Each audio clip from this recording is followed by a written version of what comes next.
Hi, I'm Leonie Mack. I'm going to read a festive passage from A Match Made in Venice, which is set over one winter in Venice when our main character Didi is trying to sign a rather grumpy artist for her Christmas window display for the following year. The lights switched on all of a sudden, bathing the picturesque canal in the warm light of thousands of twinkling stars and icicles. Didi stopped and stared. Each one had a unique, slightly wonky shape, as though they'd grown on the wire, as though they'd been made by hand rather than manufactured. It was a charming scene. There were lights on in the arched upper windows of the little houses. The water rippled with dark and light. The cool air was still. The canal was hushed. Didi clutched her notebook to her chest, but left it closed as she took in the quaint shop windows, the bobbing boats, and the deepening blues and greens of winter on the canals. She couldn't even snicker at the older couple holding hands. It was unexpectedly touching. Piero directed her over a stone bridge. A crowd gathered in a small square with a Christmas tree made entirely of coloured glass. "Maybe you can borrow that for your window," Piero muttered. She wanted to make a pithy reply, but a brass band started up suddenly with a rendition of Santa Claus is Coming to Town, accompanied by a small choir of children singing the words in Italian. It was equally terrible and charming, and Didi drifted closer to watch.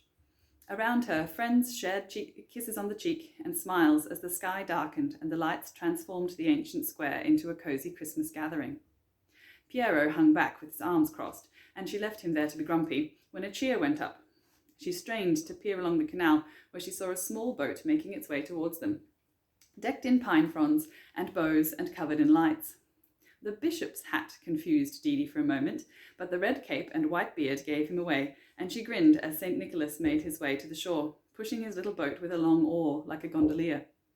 He waved, and when he came close enough, he threw sweets into the crowd with a flourish of his gloved hand.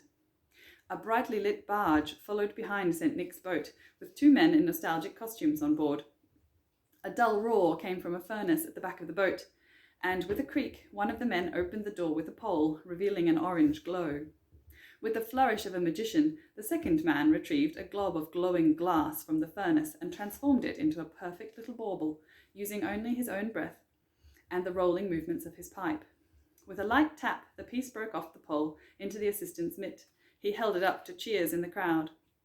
For the next glob, he grabbed a tool that looked like a pair of zigzagging scissors and pulled on the glass until he'd worked it into an elongated shape.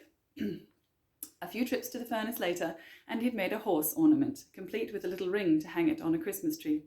Didi clapped and cheered along with the crowd. "Show off," Piero grumbled from behind her. "Not a friend of yours, then?" Didi asked lightly. His answering smile was wry. "I don't have friends." And read on, find out what happens in the rest of the winter that Didi and Piero share in Venice.